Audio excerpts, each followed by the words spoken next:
What time is it? It's biryani o'clock, and today we're making dum biryani Hyderabad style, sure to knock your socks off as you eat it straight out of the serving vessel like the animal you are.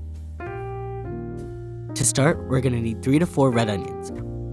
Once undressed, thinly slice and add half of the onions into a half inch of oil that's been preheating on medium heat. While the onions fry, crush the garlic, ginger, and chilies, making sure not to crush their spirits because that's bullying.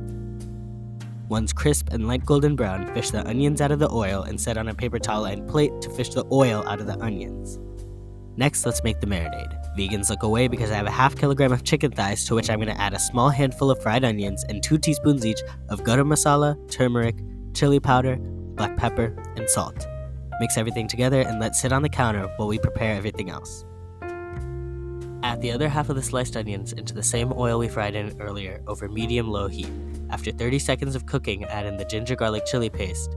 Stir occasionally, and once translucent, add in 2 diced tomatoes as well as a handful of roughly chopped cilantro. After a few minutes, once everything is soft and cooked through, add in a pack of store-bought biryani masala. Yes, store-bought. You can make your own, but it requires like 50 spices and the promise of your firstborn.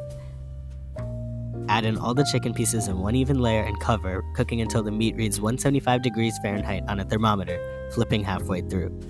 While the chicken cooks, boil 2 cups of uncooked washed basmati rice with a strong pinch of salt, making sure not to splash boiling water all over Once the rice is about 90% cooked, drain and set aside. To complete the dish, in a serving vessel of your choice, layer the chicken and the rice, adding crispy fried onions and cilantro on top of each layer of rice. Make the top layer look pretty, cover, and move it over to the stove top. Turn the heat on low and let the biryani steam for 10 minutes.